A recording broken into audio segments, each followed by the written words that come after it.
قید خانے کا جو عہدیدار سائقہ کے پاس آیا اور اسے تسلی دے کر اور قرآن لے کر چلا گیا تھا، رات کی ڈیوٹی پر تھا۔ شام کے بعد وہ قید خانے میں داخل ہوا، دن کی ڈیوٹی والے کو رخصت کیا اور خطیب ابن المختوم کی کوٹری کے سامنے جا کھڑا ہوا۔ ادھر ادھر دیکھ کر اس نے قرآن خطیب کو دے دیا اور کہا، اپنی بیٹی کے متعلق آپ کوئی غم نہ کریں، وہ ہر لحاظ سے مطمئن ہے، محفوظ ہے اور خیریت سے ہے۔ اس نے مجھے ایک بات کہی ہے، دعا کریں اللہ مجھے بچی کی تمنا پوری کرنے کی توفیق عطا فرمائے۔ خطیب نے پوچھا، وہ کیا بات ہے؟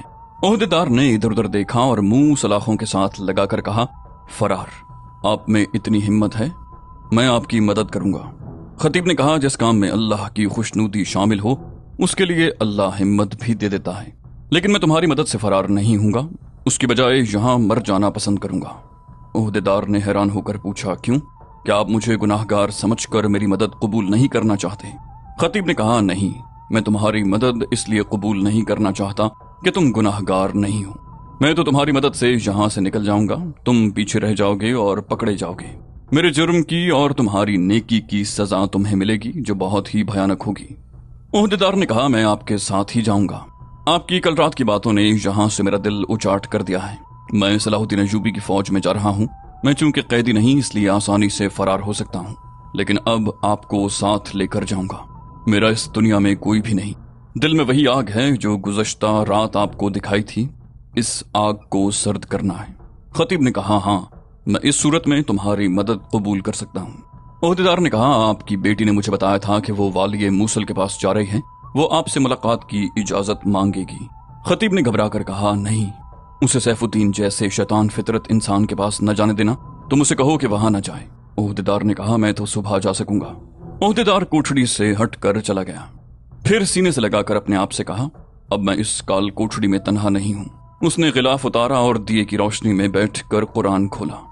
ورق الٹتے الٹتے قرآن میں سے ایک کاغذ نکلا، اس کی بیٹی کے ہاتھ کا لکھا ہوا تھا۔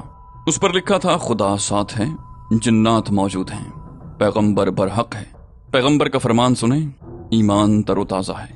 خطیب کے چہرے پر مسکراہٹ پھیل گئی۔ اس نے کاغذ کا یہ ٹکڑا دیے کی لو پر رکھا اور جلا ڈالا۔ وہ پیغام سمجھ گیا تھا۔ پیغمبر سے اس کی مراد قید خانے کا یہ عہدیدار تھا۔ وہ کہنا یہ چاہتی تھی کہ یہ آدمی سچا معلوم ہوتا ہے، اس کی بات پر عمل کریں۔ جنات موجود ہیں سے مراد یہ تھی کہ سائقہ کی حفاظت کے لیے آدمی موجود ہیں۔ جس وقت خطیب یہ پیغام جلا رہا تھا اس وقت اس کے گھر کے دروازے پر دستک ہوئی۔ سائقہ نے دروازہ کھولا، اس کے ہاتھ میں قندیل تھی۔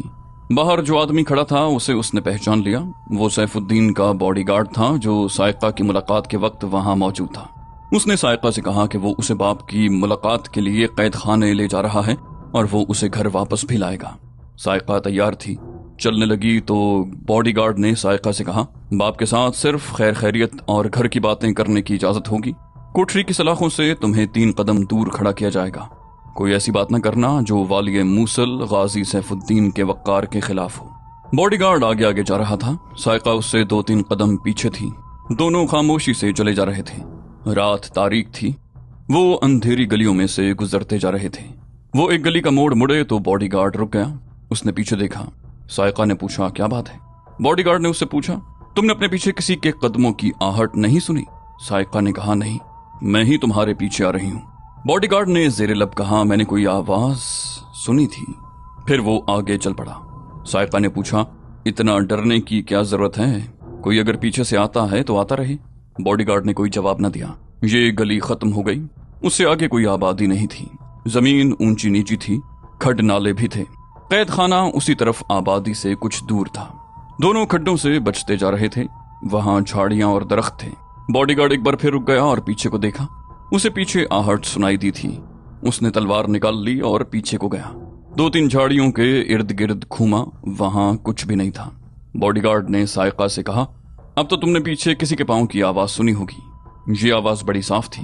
سائقہ نے یہ آہٹ سنی تھی لیکن اس نے جھوٹ بولا، کہنے لگی، تمہارے کان بجتے ہیں، اگر یہ کسی کی آہٹ تھی ہی تو خرگوش یا کسی ایسے جنگلی جانور کی ہوگی، تم ان آہٹوں سے کیوں ڈرتے ہو؟ باڈی گارڈ نے کہا، میں تمہیں جو بات کہنے سے جھجکتا تھا وہ اب کہہ دیتا ہوں۔ تم بہت ہی خوبصورت اور جوان ہو، تمہیں اپنی قیمت کا اندازہ نہیں۔ تمہیں کسی نے اغوا کر کے کسی امیر یا حاکم کے پاس بیچ ڈالا تو وہ مالا مال ہو جائے گا۔ تم میری ذمہ داری میں ہو، किसी ने तुम्हें मुझसे छीन लिया तो वाली मूसल मेरा सर तन से जुदा कर देगा। तुम मेरे साथ चलो, मेरे पीछे न रहो। साइका उसके साथ हो गई। कुछ आगे जाकर पगडंडी शुरू होती थी। वो वहां तक चले गए और पगडंडी पर चलने लगे। थोड़ा आगे उस पगडंडी से एक और रास्ता निकलता था जो किसी और तरफ जाता था। बॉडीगार्ड साइका को उस रास्ते पर ले गया। चंद ही कदम आगे गए होंगे कि उन्हें किसी के दौड़ते कदमों की आवाज साफ सुनाई दी, जो फौरन ही खामोश हो गई। कोई पीछे से दौड़ता आया और दाएं को चला गया। बॉडीगार्ड ने एक साया एक दरख्त के पीछे गायब होता देख लिया। वो तलवार सौंत कर उस दरख्त की तरफ दौड़ा। पीछे उसे साइका की घुटी हुई चीख सुनाई दी। किसी ने साइका के ऊपर बोरी की तरह का थैला डाल दिया था और उससे पहले उसके मुंह में कपड़ा ठूंस दिया था। बॉडीगार्ड को अंधेरे में इतना ही नजर आया कि जहां साइका अकेली खड़ी थी वहां दो साए उछल कूद रहे थे। वो उसकी तरफ दौड़ने ही लगा था कि अकब से किसी ने उसे बाजुओं में जकड़ लिया। उसके भी मुंह में कपड़ा ठूंस दिया गया और ऊपर से बोरी की तरह का थैला उस पर चढ़ा दिया गया। वो तनोमंद जंगजू था, लेकिन उसे जकड़ने वाले ज्यादा तादाद में थे और वो भी ताकतवर और अपने फन के उस्ताद थे। उधर साइका को दोहरा करके थैले में डालकर थैले का मुंह बंद कर दिया गया। इधर बॉडीगार्ड को उसी तरह थैले में बंद कर दिया गया। उन्हें पकड़ने वाले उन्हें उठाकर चल पड़े। आगे जाकर एक एक थैला पीठ पर उठा लिया। अंधेरे में पास से गुजरने वालों को भी शक नहीं होता था कि दो इंसानों को अगवा करके ले जाया जा रहा है। वो एक अंधेरी गली में चले गए और कुछ दूर जाकर एक तंगो तारीख मकान में दाखिल हो गए। अंदर जाकर वो साइका को एक कमरे में और बॉडीगार्ड को दूसरे कमरे में ले गए। अलग अलग कमरों में थैलों के मुंह खोल दिए गए। साइका थैले से निकली तो उसके मुंह में से कपड़ा निकाल दिया गया। कमरे में दिया जल रहा था। साइका को दो आदमी खड़े नजर आए। उसने गुस्से से लरसती हुई आवाज में कहा, तुमने ये क्या तरीका इख्तियार किया है? कमरे में खड़े दो आदमियों में से एक ने जवाब दिया, महफूज तरीका यही था। रास्ते में कोई भी तुम्हें हमारे साथ चलता देख सकता था। ये जरूरी था कि तुम्हें भी छुपा कर लाया जाए। साइका ने पूछा, मुझे पहले क्यों न बताया गया कि तुम ये तरीका इख्तियार करोगे? मैं तो ये समझी थी कि ये तुम नहीं हो, कोई डाकू हैं और मुझे सचमुच अगवा किया जा रहा है। दूसरे आदमी ने कहा, हमारे तरीके कुछ ऐसे ही होते हैं। साइका ने पूछा, क्या तुम्हें यकीन हो गया था कि वो मुझे कहीं और ले जा रहा था? एक आदमी ने जवाब दिया, ये यकीन तो हमें उसी वक्त हो गया था जब तुम उसके साथ घर से निकली थी। अगर वो तुम्हें वाकई कैद खाने में ले जा रहा था तो छोटा और सीधा रास्ता दूसरी तरफ था। वो खड़नालों के वीराने में तुम्हें ले गया और पगडंडी से हटकर एक और रास्ते पर चल पड़ा। हमें पुख्ता यकीन हो गया कि वो तुम्हें कहीं और ले जा रहा है। साइका ने कहा, उसने कई बार तुम्हारे कदमों की आहट सुनी थी। ऐसी बेएहतियाती नहीं करनी चाहिए। उसे बताया गया, अंधेरे में फासले का अंदाजा नहीं होता। हम तुम दोनों के ताकुब में दूर नहीं थे, दूर तक नजर नहीं आता था, इसलिए तुम्हारे करीब रहना जरूरी था। साइका के चेहरे पर इत्मीनान था। वो बॉडीगार्ड के हाथों लापता और जलीलो ख्वार होने से बाल बाल बच गई थी। दूसरे कमरे में बॉडीगार्ड को थैले में से निकालकर उसके मुंह से कपड़ा निकाला गया। उसके सामने 3 निकाब पोश खड़े थे।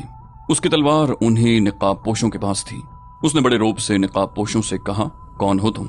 मैं वाली मूसल का खुसूसी मुहाफिज हूँ। तुम सबको सजाए मौत दिलवाऊंगा, मुझे जाने दो। एक निकाब पोश ने कहा, वाली मूसल की हिफाजत अब खुदा ही करे तो करे, तुम अपनी हिफाजत की फिक्र करो। इस लड़की को तुम कहाँ ले जा रहे थे? बॉडीगार्ड ने कहा, कैद खाने में उसके बाप से मुलाकात करवाने ले जा रहा था। याद रखो, जिस लड़की को तुमने अगवा किया है उसे तुम हजम नहीं कर सकोगे। ये खतीब इब्न अल मखदूम की बेटी है और वाली मूसल गाजी सैफुद्दीन ने अपना खुसूसी मुहाफिज उसके लिए भेजा था। इससे तुम अंदाजा कर सकते हो कि ये लड़की लापता हो गई तो वाली मूसल शहर के घर घर की तलाशी लेगा। तुम शहर से नहीं निकल सकोगे। थोड़ी देर बाद गाजी सैफुद्दीन को पता चल जाएगा कि उसका मुहाफिज और खतीब की बेटी लापता हैं। शहर की नाकाबंदी फौरन कर दी जाएगी, इसलिए मुझे बता दो कि लड़की कहाँ है। एक निकाब पोश ने कहा, सुनो दोस्त, लड़की यही है। उसे अगवा नहीं किया गया है, उसे अगवा होने से बचाया गया है।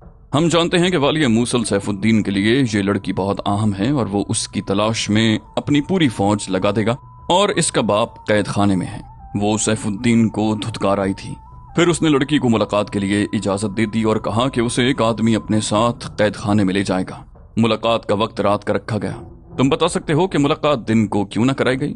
लड़की ने हमें बताया, हमने उसकी हिफाजत का इंतजाम कर लिया। तुम उसे घर से ही गलत रास्ते पर ले चले तो हम तुम्हारे ताकुब में चल पड़े। तुमने 2-3 बार रुक कर पीछे देखा था, वो हम ही थे। हम तो दिन की रोशनी में भी किसी को नजर नहीं आते। बॉडीगार्ड ने कहा, तुमने उस लड़की पर जुल्म किया है। मैं उसे उसके बाप के पास ले जा रहा था। ایک नकाब पोश ने तलवार की नोक उसकी शहरक पर रख कर जरा सी दबाई और कहा, तुम उसे अगवा करके ले जा रहे थे, तुम उसे सैफुद्दीन के लिए ले जा रहे थे। हम जानते हैं कि तुम्हारा वाली मूसल कितना कुछ रहम दिल है, जिसने खतीब तक को कैद करने से गुरेज न किया और अब उसकी बेटी को मुलाकात की इजाजत दे रहा है। तुम अच्छी तरह जानते हो कि मोहतरम खतीब का जुर्म क्या है, मगर तुम ये नहीं जानते कि ये आलिम मूसल में तन्हा नहीं, वो कैद खाने में है तो उसकी बेटी तन्हा नहीं।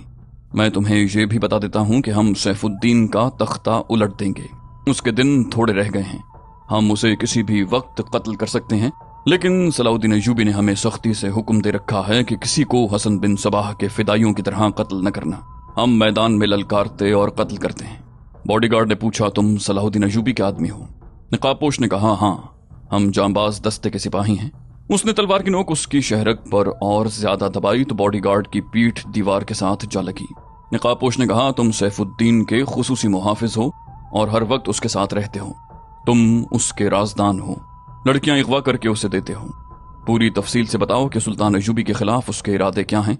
अगर बताने से इनकार करोगे या कहोगे कि तुम्हें कुछ इल्म नहीं, तो तुम्हारा हाल वही किया जाएगा जो सैफुद्दीन कैद खाने में अपने मुखालिफिन का करता है। बॉडीगार्ड ने कहा, अगर तुम सिपाही हो तो अच्छी तरह जानते होगे कि हाकिम और बादशाह के सामने एक मुहाफिज की कोई हैसियत नहीं होती। मैं उसके इरादों के मुतालिक क्या बता सकता हूँ? एक नकाबपोश ने उसका सर नंगा करके उसके बाल मुट्ठी में लेकर मरोड़े और झटका देकर उसे एक तरफ झुका दिया। दूसरे ने उसे टांगों से घसीट कर गिरा दिया। एक नकाबपोश उसके पेट पर खड़ा हो गया। वो 2-3 बार उसके पेट पर उछला तो बॉडीगार्ड के दांत बजने लगे। फिर उसे मुख्तलिफ अजियतों का जरा जरा जायका चखाया गया और उसे कहा गया कि वो वहां से जिंदा नहीं निकल सकेगा। उसने कराहते हुए कहा, मुझे उठने दो। उसे उठाया गया। उसने कहा, सैफुद्दीन सुल्तान अय्यूबी के खिलाफ लड़ना चाहता है। एक नकाबपोश ने कहा, ये तो कोई राज नहीं है, हमें बताओ वो कब और किस तरह लड़ना चाहता है। क्या वो हलब और हर्रान की फौजों के साथ अपनी फौज शामिल करेगा या अलग लड़ेगा? बॉडीगार्ड ने कहा, फौज दूसरी फौजों में शामिल करेगा, लेकिन ऐसी चाल चलेगा कि उसकी फौज की फतह अलग थलग नजर आए। हलब और हर्रान वालों पर उसे भरोसा नहीं। एक नकाबपोश ने पूछा, अपने सालारों को उसने क्या हिदायत दी है? बॉडीगार्ड ने कहा, उसका मंसूबा यह है कि सलाहुद्दीन अय्यूबी को पहाड़ी इलाके में महसूर कर लिया जाए। नकाबपोश ने पूछा, फौज किस रास्ते से जाएगी? बॉडीगार्ड ने कहा, कुरूने हमात की तरफ से। नकाबपोश ने पूछा, सलीबी कितनी मदद दे रहे हैं? बॉडीगार्ड ने कहा, सलीबियों ने मदद का वादा किया है, लेकिन सैफुद्दीन उन्हें भी धोखा देगा। सलीबी फौज के चंद एक कमांडर मूसल की फौज को तरबियत दे रहे हैं।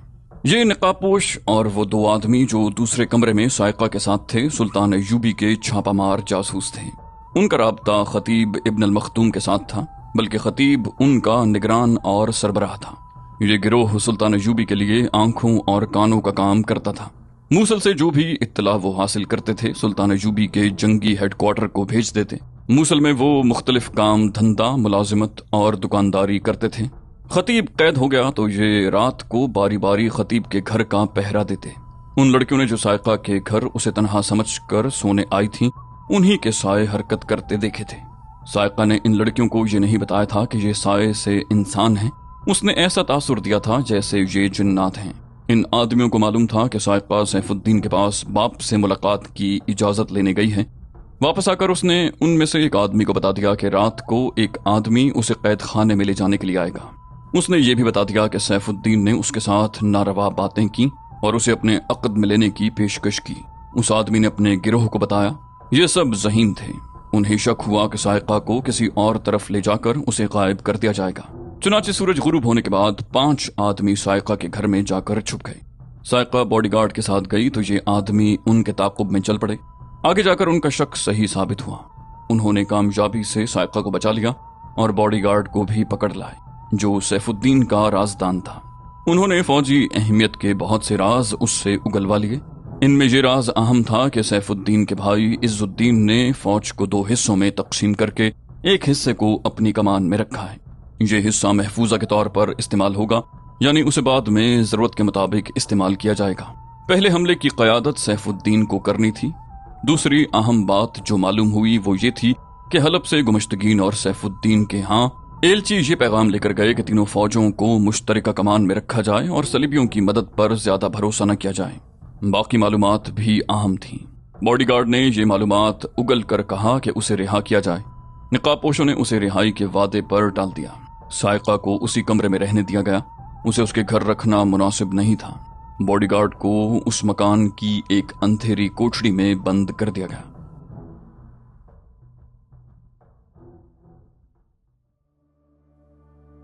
हर्रान और हलब से तकरीबन 50 मील दूर सलीबी फौज का जंगी हेडक्वार्टर था, जहां ज्यादा सरगर्मियां जासूसी के मुताल्लिक थीं। वहां जो सलीबी हुक्मरान और कमांडर थे वो सुल्तान अयूबी के खिलाफ खुली जंग लड़ने की बजाय उसके मुसलमान मुखालिफिन को मुत्तहिद करके उसके खिलाफ लड़ाने की स्कीमें बना रहे थे और उन पर अमल भी कर रहे थे। उन्होंने मुसलमानों के बड़े बड़े उमरा को अपने फौजी मुशीर दे रखे थे, जो उन्हें जंगी मशवरे देने के अलावा फौजों को जंगी तरबियत भी देते। अपनी असल नीयत पर पर्दा डाले रखने के लिए वो मुसलमान उमरा को ऐशो इशरत का सामान भी मुहैया करते रहते। उनके जासूस भी इन उमरा के दरबारों में मौजूद रहते और अपने हेडक्वार्टर को खबरें भेजते रहते। हर्रान से गुमश्तगीन का एक सलीबी मुशीर अपने उस जंगी हेडक्वार्टर में पहुंचा। उस वक्त सलीबियों के दो मशहूर जंगजू हुक्मरान रिमांड और रेनॉल्ट वहां मौजूद थे। रिमांड वो हुक्मरान था जिसे हाल ही में सुल्तान अयूबी ने एक बरवक्त और बर्क रफ्तार चाल चलकर भगा दिया था, और रेनॉल्ट वो मशहूर सलीबी हुक्मरान था जिसे नूरुद्दीन जंगी ने एक मार्के में जंगी कैदी बना लिया था। उसे और दीगर सलीबी कैदियों को हर्रान में गुमश्तगीन के हवाले कर दिया गया था। उस वक्त गुमश्तगीन खिलाफत बगदाद का एक कलादार था। जंगी फौत हो गया तो उस कलादार ने खुद मुख्तारी का ऐलान कर दिया और सलीबियों के साथ दोस्ती गहरी करने के लिए रेनॉल्ट जैसे कीमती कैदी को तमाम सलीबी कैदियों समेत रिहा कर दिया। नूरुद्दीन जंगी ने कहा था कि रेनॉल्ट के इवज वो सलीबियों से अपनी शर्तें मनवाएगा। जंगी मर गया तो उमरा ने अय्याशी और हुकूमत के नशे में उसके तमाम तर मंसूबे उलट दिए और सलीबी सल्तनत इस्लामिया की बुनियादों में उतरना शुरू हो गए। हर्रान से सलीबी मुशीर, जो दरअसल जासूस थे, रिमांड और रेनॉल्ट के पास पहुंचा और हर्रान के ताज़ा वाक़यात की तफसीली रिपोर्ट दी। उसने कहा, हलब से अल मलिक अल सौले ने गुमश्तगीन और सैफुद्दीन को तोहफों के साथ पैगाम भेजे हैं कि वो अपनी फौजें उसकी फौज के साथ मुश्तरका कमान में दे दें। वहां ये अजीब वाक़या हुआ है कि गुमश्तगीन के 2 सालारों ने हर्रान के काजी को कत्ल कर दिया और 2 लड़कियों को जो हलब से अल मलिक अल सौले ने पैगाम के साथ तोहफे के तौर पर भेजी थीं भगा दिया। फिर उन्होंने एतराफ़ किया कि वो सलाहुद्दीन अयूबी के हामी हैं और वो उसी के लिए जमीन हमवार कर रहे थे। ये दोनों सालार सगे भाई हैं और हिंदुस्तान से आए हैं। दोनों को गुमश्तगीन ने कैद खाने में डाल दिया है। इससे एक ही रोज पहले हमारा एक साथी मुशीर गुमश्तगीन के घर में एक दावत के दौरान पुरस्कार तरीके से कत्ल हो गया है। अगले दिन मालूम हुआ कि गुमश्तगीन के हरम की एक लड़की और उसका बॉडीगार्ड लापता है। सलीबियों की इस कॉन्फ्रेंस में कहकहा बुलंद हुआ और कुछ देर तक सब हंसते रहे। रिमांड ने कहा, ये मुसलमान कौम इस कदर जिनसियत पसंद हो गई है कि इसके हुक्मरान और उमरा वुज़रा जंग और सियासत के फैसले भी जिनसी लज्जत परस्ती से मखलूब होकर करते हैं। जरा गौर करो कि गुमश्तगीन जैसे जाबिर और जंगजू कलादार की फौज की आला कमान जिन 2 सालारों के पास थी, वो दोनों उसके दुश्मन सलाहुद्दीन अयूबी के कैंप के सालार थे। मुझे यकीन है कि उन दोनों ने तोहफे में आई हुई लड़कियों की खातिर काजी को कत्ल किया होगा और लड़कियों को सलाहुद्दीन अयूबी के पास भेज दिया होगा और खुद कैद हो गए। गुमश्तगीन के हरम की जो लड़की लापता हो गई है वो उस मुहाफिज ने भगाई होगी और हमारा आदमी मालूम नहीं किस चक्कर में कत्ल हो गया। मुसलमान उमरा, कलादारों और हाकिमों के हरमों की मुक़य्यद दुनिया बड़ी ही पुरस्कार दुनिया है। मैं आपको यकीन दिलाता हूं कि ये कौम ऐशो इशरत और लज्जत परस्ती से तबाह होगी।